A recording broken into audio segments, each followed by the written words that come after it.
Everyone welcome Mike Yam, our old friend. It's so good to see you again. Give me a little air horn, Emma. Bow, bow, bow, bow, bow, bow, bow. Oh, here we go.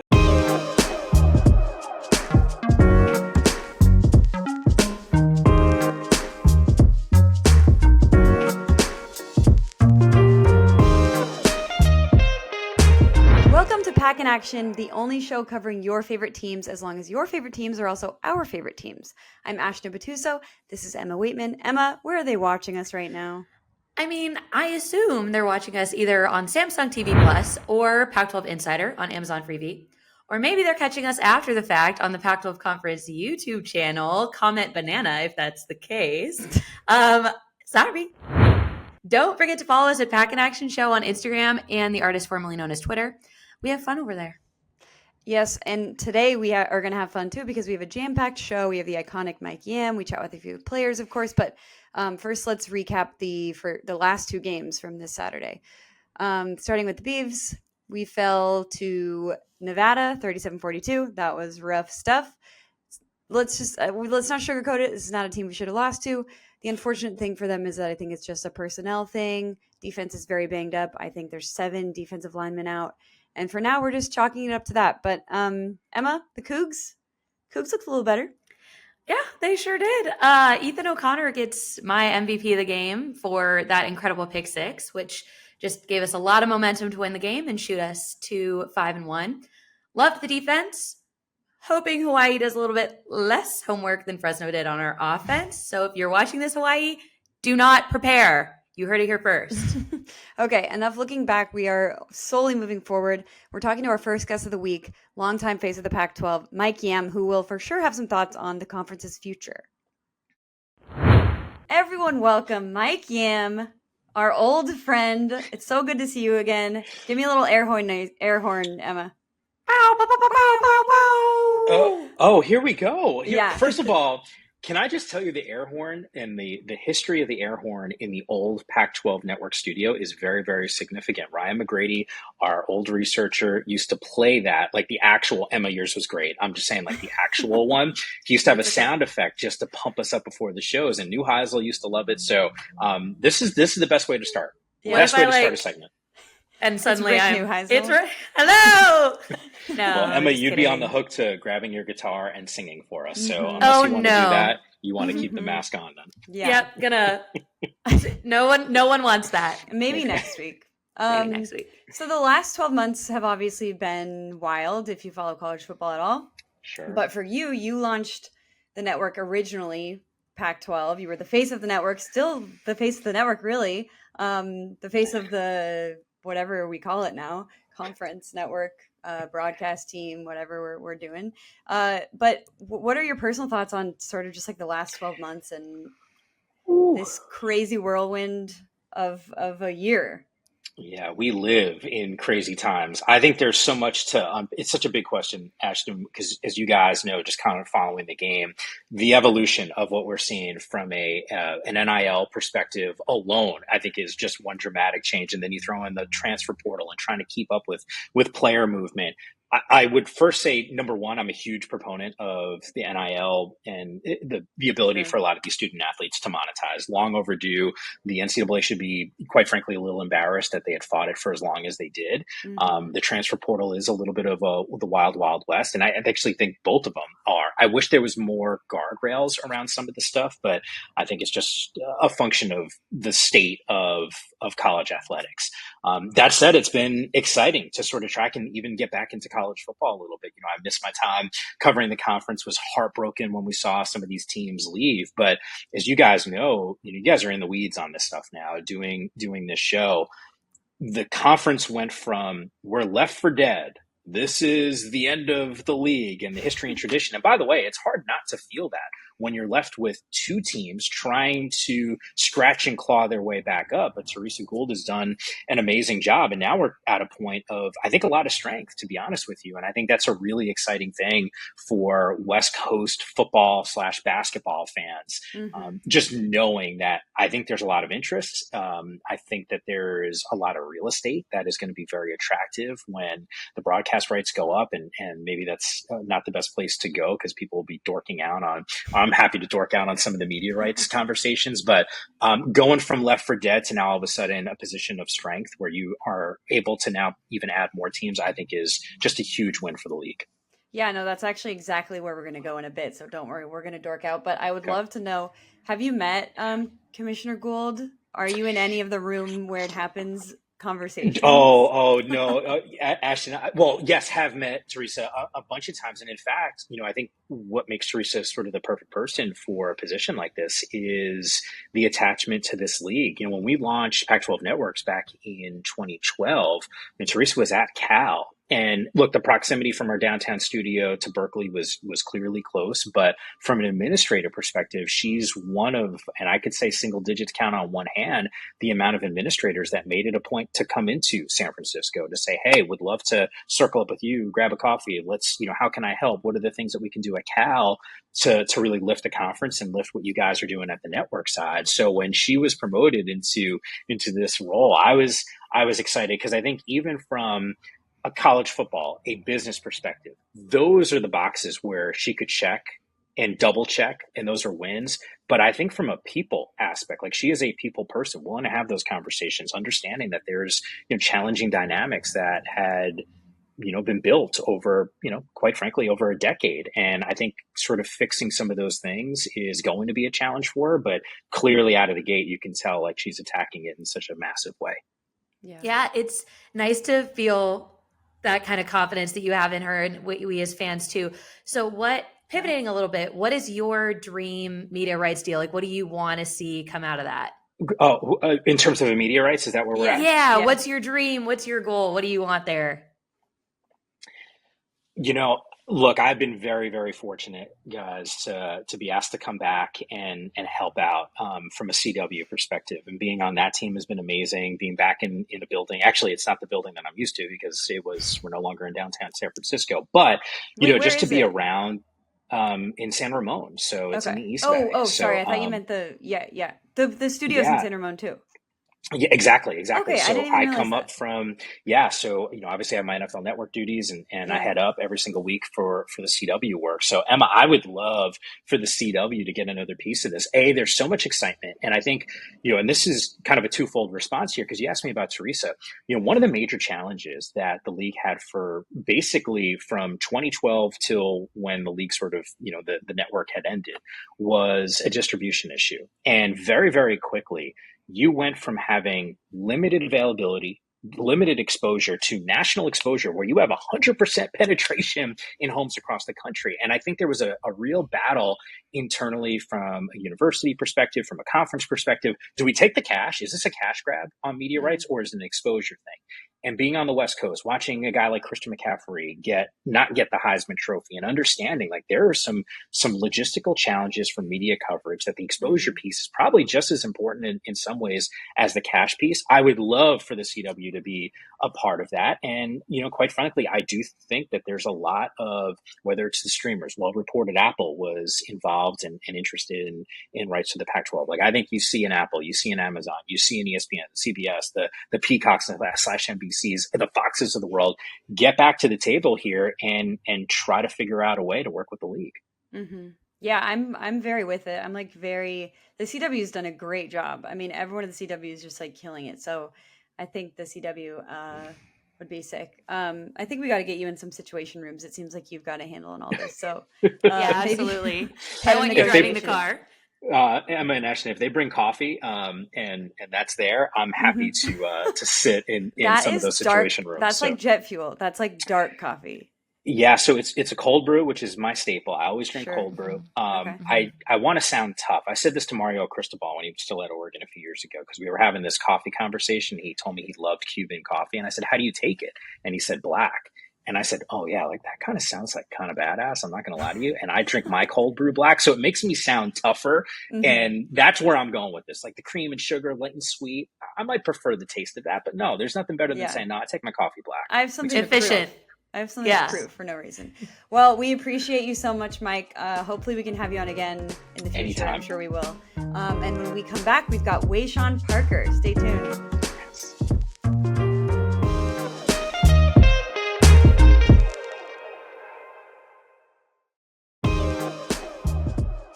Welcome back to Pack in Action. We're here with true freshman running back, Wayshawn Parker. Wayshawn, how are you feeling after last weekend's win? True, it felt good to have a win back on my shoulder. Yeah. Well, it was, Emma's our resident Cougs fan, and she's sort of voiced that it was obviously ultimately a great result, but also a stressful one at times. How did that all feel being on the field? It felt like a normal football game. I mean, there's some ups and downs, but it's all about the team, how they can stick together, what they can do, and like it all comes down to the fourth quarter. It matters how you finish, not it matters how you start. Yeah, were you guys excited to kind of close it out in the fourth quarter? I know that's something that you guys have been working on and working to prove time and time again. Yeah, we're very happy. I mean, we had some mistakes that we could have cleaned up in the first half and the second half, but once it came down to the fourth quarter, we was like, okay, time to put all the mistakes away and like come together as a team. Let's go get to the dub. Yeah, would you say you guys are good at kind of compartmentalizing that and keep pushing forward, or who kind of inspires that? As a team, it's like everybody. Like it's not one specific person that pushes everybody. It's like everybody. Like once somebody get up and be like, okay, let's go. They be like, okay, because we've been doing this since January. Nobody knows what we've been doing in the snow. So it just bring back the team chemistry that we have and that we built together. Wait, Yeah, is so that a phrase? Is that a phrase? No one knows what we've been doing in the snow, Yeah. and I just don't know it. Okay, I'm I'm locking that one away. I've never heard that, but I love it. Wait, I haven't either, and now I feel like I'm not in the loop on Yeah. all the things like you're teaching us. I mean, out here in Pullman, it's like a big thing because it snow a lot and like in like Yeah. January, people like Aw. nobody knows what happened in the dark. That's another phrase we use, but like Sure. it's just like in the snow. Okay, Mhm. that's a banger. And you, I have to say, watching you like get started this season, and you're so young and so new to the program, has been such a special experience as a fan. Are you getting a lot of that sort of feedback? Yeah, as a freshman, I'm taking on a lot of advice from all my coaches and players that have been through doing this for years. This is just not myself that's getting through this. It's like coaches telling me what I need to get better at and what I'm doing great. But that's all it is for real. Well, I think you're continuing to impress those coaches. You have 388 yards and 2 touchdowns on the year. What's sort of your key to success? My key is to success is really winning as a team for real. I'm a team player. It's just not like myself. Like once I see my team starting to win and be happy, that just like cheer me up a little bit more. Yeah, and That's we can see some of these big plays here. What do you? How does it feel to be like such a dual threat in terms of being able to run the ball, catch the ball? Like, just tell us like what difference that makes for the team. Oh, the difference that it makes is that they have to worry about me a little bit more. Like they have to send more blitz inside the package, or else I'm a bust one. So if they don't do that, shoot, this is gonna be a Speaking horrible of time for busting them. one, there we go. There it is. I Yeah. actually I was having kind of a frustrating experience watching as a fan because I feel like Fresno was exceptionally ready for you, and I'm sure that was frustrating for you too. But was there a teeny tiny part of you that was like, "Oh man, they like prepped on me, huh?" Yeah, it's like my I forgot what game it was. Texas Tech when they first started to set it up, like I really recognized a team was scheming towards me, like they sending more blitz. And I'm like, okay, so I'm a big threat, so I'm gonna open up the pass game from my wide receivers. Mm-hmm. We're halfway through your first season ever of college football. Has that just flown by? Well, yeah, it went by so quick. It went off like a snap. Like it just felt like it was January, like I just said, back in the snow. And you even came in early too. So you just really, so how's Pullman been? What stood out to you about Wazoo like as a program? Oh, the stuff that stood out to me was like it's a college town for real. Like you walk around, you will see a lot of students, and they're like, "Oh yeah, it's Wayshawn," or like it's John Mateer. It's like it cheers you up a little bit more since you like getting recognized a little bit. Yeah, definitely. So, what is the energy gearing up for Hawaii? It's homecoming. Are you guys excited being back? I mean, every game we're excited for. I mean, we're not going to treat this game like it's any different. I mean, it's homecoming, but at the same time, it's our mindset. Like, we can't have no doubt against the team. So that's all it really is. Very true. Do you have your personal game day routine down? Like, are you superstitious at all? Do you have to eat the same meal? Do you have the same kind of routine? A little bit. I have a little bit of the same routine. Like I get some. I wake up in the morning, get stretched out, go to the team meeting, eat a little bit of pancakes, French toast, and then once we get here, we like get stretched, go to the tape room, and then go out to the field and like just play music. That is a very sugary breakfast to start your day with. Are we incorporate? I feel like a parent. I'm like incorporate some protein in there. I'm sure the nutritionists take great care of you, of Yeah, course. yeah, always. He be there by my side, telling me what I need to get, like some greens. I'll be like, okay, I'll be listening to him, so he be helping me during the times. Okay, very good, very good.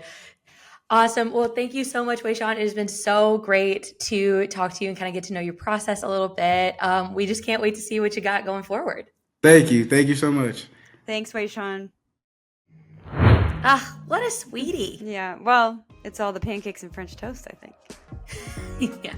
Up next, we've got Trent Walker. Looking forward to his takes on this season and, of course, his takes on breakfast food.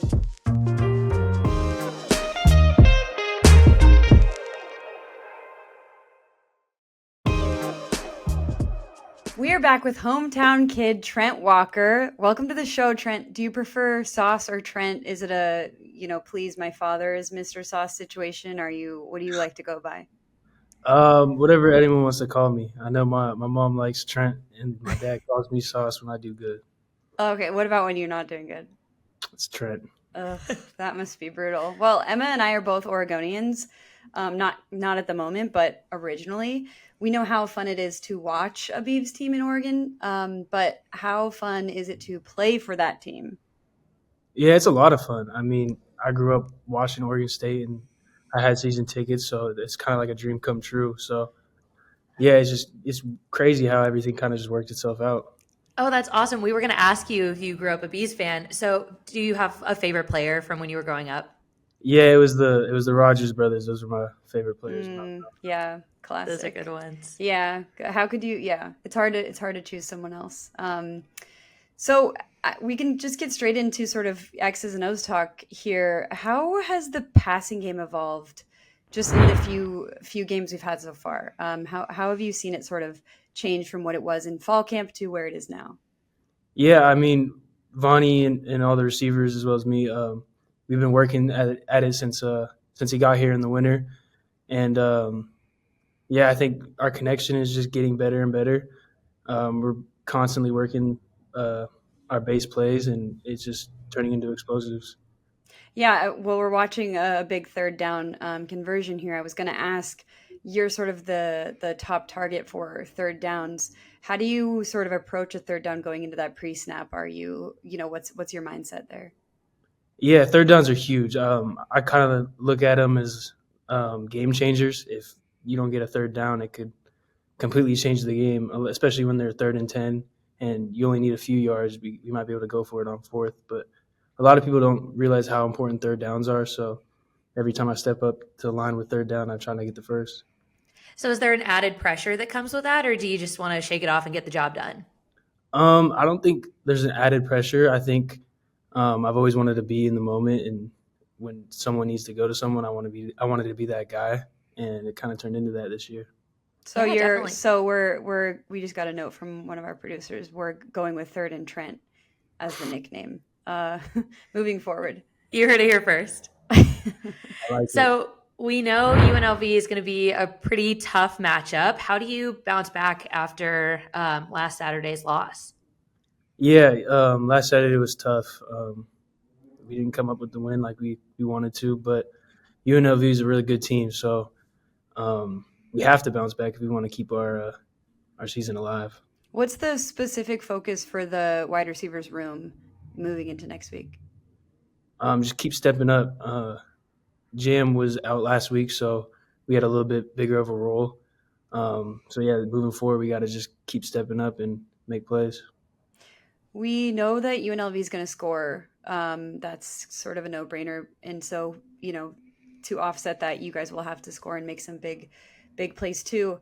And also give the very banged up defense sort of a breather. How do you plan on executing that? Score. I mean, at the end of the day, it's on us to score more points than the other team. Like, people could say whatever they want to say about how the game went, but at the end of the day, it's our job to score more than them, whether that's 3-0 or 50-49. And how do you personally, on a personal level, how would you look to improve next week? And how do you look to improve, sort of every week? What's sort of your mentality as you move along in the year? Keep slowing the game down. I think it has slowed down a lot for me, but I find myself rushing some of my releases and stuff like that. So really slow myself down and just stay calm. Yeah, so when we get a touchdown drive from you on a 3rd and Trent, you got to give us a little signal. You got to tip your hat or something. Point to the camera. We'll know that's to us. Yes. We've been liking to ask lately out of curiosity for ourselves because we are superstitious freaks. Is there anything you do day of every week that's like a pregame ritual or pregame meal or anything like that? I usually eat the same breakfast, same pregame meal. And What do you eat? Breakfast, I eat oatmeal with some blueberries and then some honey and cinnamon. Okay. We were just talking to Wayshawn Parker of Washington State, and he was saying he goes pancakes and French toast. And we were like, okay, that's a big time breakfast for a pregame. Yeah, some guys can stomach some things, but I got to stick to the basics. Yeah. Well, those are good toppings. You cover your bases. Yeah, I'm more of a sweet guy than savory for breakfast. There you go. I love that we're hitting the real hard stuff now, These are tough questions. We're just like naming foods. Yeah. That's great. Well, great stuff. Thank you so much for hanging with us, Trent.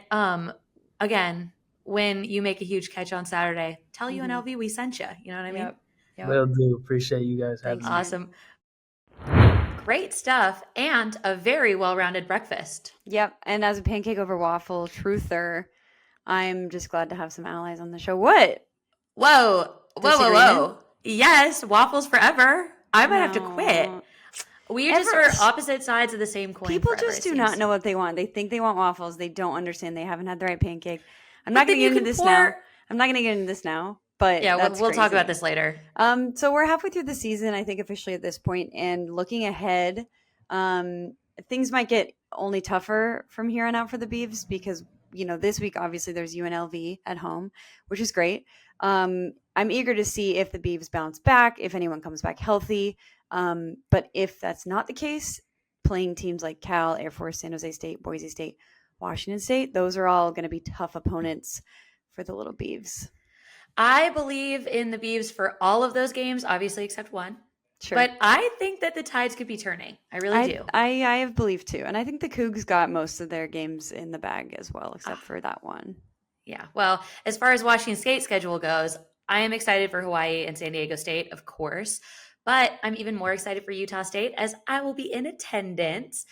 I'm just hoping for smooth sails and swift victories for the rest of the season. And actually, I would also love if the game against the Beavs was the highest scoring football game of all time, like regardless of NFL, college, high school, Pee-wee. I want like record breaking. And I will say we're getting closer. We are getting closer to that game. Not to freak everybody out by how fast time flies, but it's practically around the corner. The biggest matchup of the conference. Yeah. Oregon State, Washington State. That's November 23rd. But I mean, obviously before that, there's a lot of obstacles that each team has to get over. So let's just agree to a tie, just to be safe. Are you down? Yeah, I would literally love nothing more. Pancakes and waffles aside. It's all okay. All right. Well, I'm getting a little hungry. Hungry for a win, hungry for breakfast as well. Yeah, me too. I'm going to go make some oatmeal. We'll see you guys next week when we're packing action. Oatmeal? You could make any breakfast and you're making oatmeal. Sorry to ruin your sign off, but whatever. Pack in action.